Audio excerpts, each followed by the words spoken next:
How desperate are you? No, seriously, how desperate are you for the heart of God?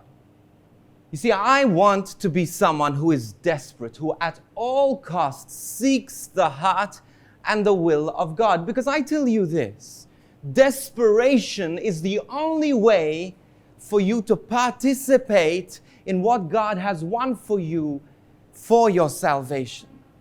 Because you see, it is so difficult to know God, to serve God in a world today.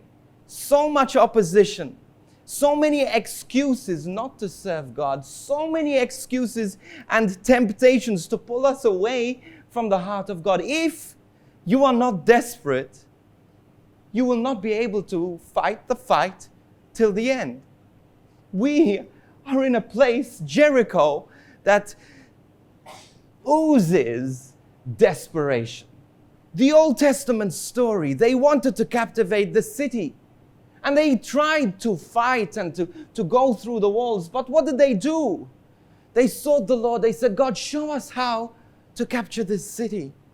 And so they walk around. And when you say walk around, you have to come here to realize that it is not just a walk around the park. It was a long walk around the city. And God says, walk around the city. And they walk, they're exhausted, they're tired. They put their bags down and they're standing in front of the door. They're saying, okay, let the door open.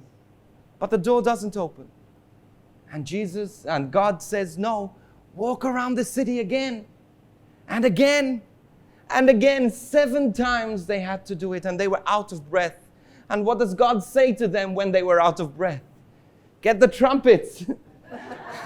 Sound the trumpets. Blow the trumpets, and the walls will fall. There was no way they would have obeyed that voice, which they weren't sure even was the voice of God, if they were not desperate. Come to the New Testament, same place, same village. A man who is short in stature, and he is desperate to see God, the God that everyone's talking about, and he climbs up this tree in desperation to just catch a glimpse. That's all he wanted, was a glimpse of this Jesus.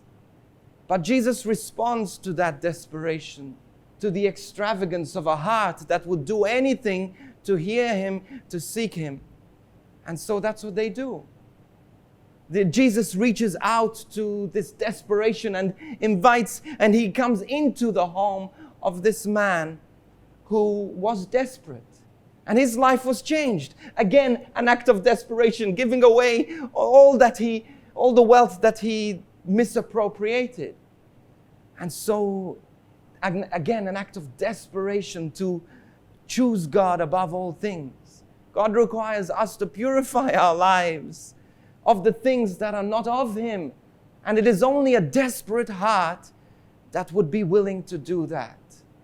But also a blind person here, also on the sides of the streets, who cries out, Jesus, Son of David, when everyone is telling him to be quiet. But he cries out all the louder because he is desperate. He's desperate for healing.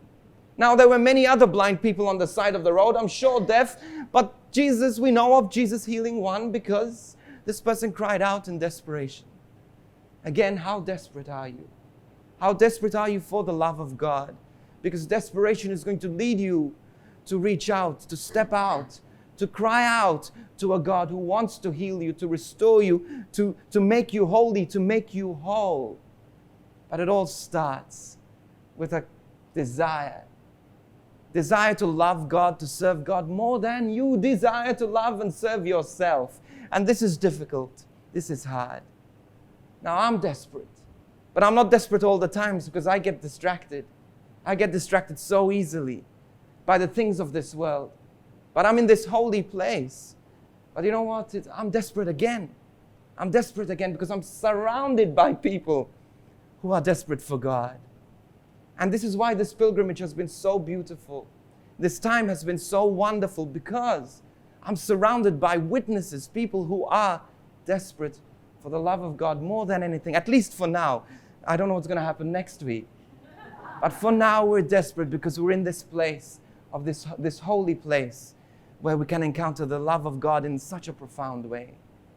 But this is my prayer, My prayer, God, keep me desperate. When I walk out those doors, when I walk onto that plane, when I walk back to Australia, keep me desperate. When I'm home with my family, confronted with the confrontations I had before, I want you more than anything. I'm longing for you, Jesus. I'm desperate for you. As in this place in Jericho that signifies desperation, keep me desperate.